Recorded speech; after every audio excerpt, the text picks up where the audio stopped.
So we're joined now by Martha Lane-Fox, who's widely known as the digital inclusion champion here in the UK. Martha, thank you for joining us. Martha, how important is digital inclusion, both in general terms and for local government more specifically? Well, I believe that being able to access the internet and know how to use it is fundamental now to being an active consumer, citizen, friend, employee, everything. And I think that for the individual, the benefits are, manifestly enormous, both in terms of saving money, but also just being able to have the same tools as everybody else enjoys.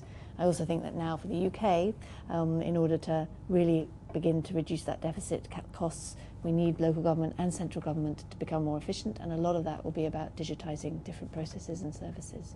OK, now obviously some people aren't online yet. There's around 10 million people who aren't digitally included. Obviously there's people in rural areas who don't have full access yet. What role do you think that councils need to play in this? How can they help? Well, a number of things they can do.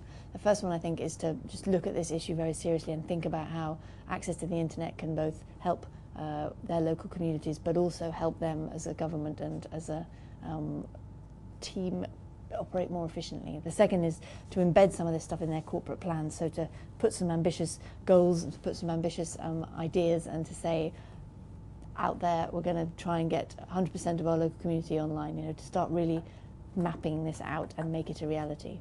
And I think the final thing is just by bringing together local groups. There's so much happening across the UK. I've met hundreds and hundreds of people from Barnsley to Bristol to Birmingham to West London to Brighton, and everything is happening. It just needs to be joined up better. So I think that that's another role that local council can play. So what do you think needs to happen next? The next steps, I think, are, there are different choices that local government could make, but certainly becoming a partner of my campaign, Race Online 2012, would be one of them.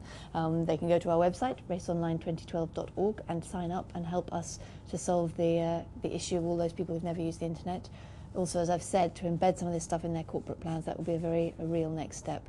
But I think it's also about cultural shift. Lots of people agree with me, but then I think sometimes go back home and write a handwritten letter to somebody in their department. It's got to come from within government as well to really shift patterns of behaviour and make sure just even the people around you in your office are able to use the internet. And why are you personally involved? Personally involved because the internet transformed my life. It's pretty simple, really. I started lastminute.com in 1997. My whole world was completely, totally thrown over. Not only did I personally gain a lot, resource-wise, but just experience-wise, but it gave me access to a whole world that I have been completely mesmerised by and continue to be. And I think technology just has an incredible role to play in helping people through both difficult times in their lives, but also just becoming active citizens. So it's just something I care very passionately about. So you're actually lobbying central government to help them push digital inclusion.